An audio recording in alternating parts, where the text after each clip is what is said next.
He wants to see the strait reopened immediately without limitation.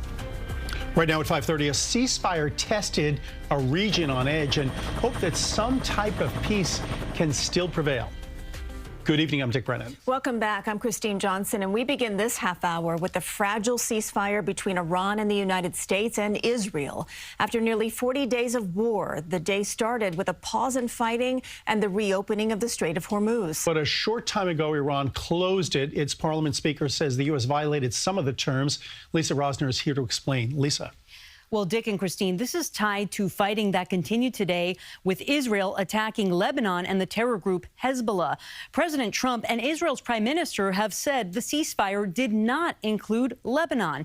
But Iran leaders disagree, with one even posting on X that aggression towards Lebanon is aggression towards Iran. A frantic search for survivors in Beirut Wednesday amid strikes by Israel. The Israeli Defense Forces says it targeted more than 100 Hezbollah targets across Lebanon in its largest coordinated strike yet. The White House says Lebanon is not part of the deal, but Iran disagrees and says it suspended tanker traffic through the Strait of Hormuz, a key waterway through which 20% of the world's oil usually transits. What they're saying publicly is different privately. On day one of the two-week ceasefire, social media video also shows the aftermath of what Iranian state media says was a strike on one of its oil facilities. Iran says it launched missile and drone attacks on Gulf neighbors.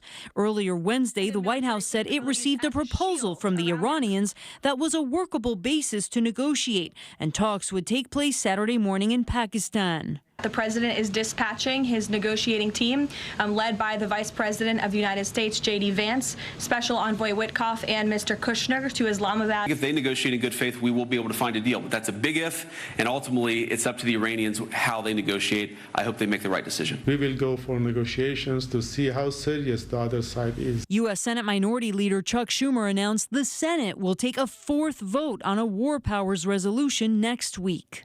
No president, Democrat or Republican, should take this country to war alone. Not now, not ever. Republicans will once again have the opportunity to join Democrats and end this reckless war of choice. As for gas prices, oil futures plunged today, but experts say even if this pause in fighting continues, we may not see a dramatic drop in gas prices for weeks or even months. So a lot of implications from this war here stateside. Dick and Christine. Absolutely. More to come. Lisa, thank you.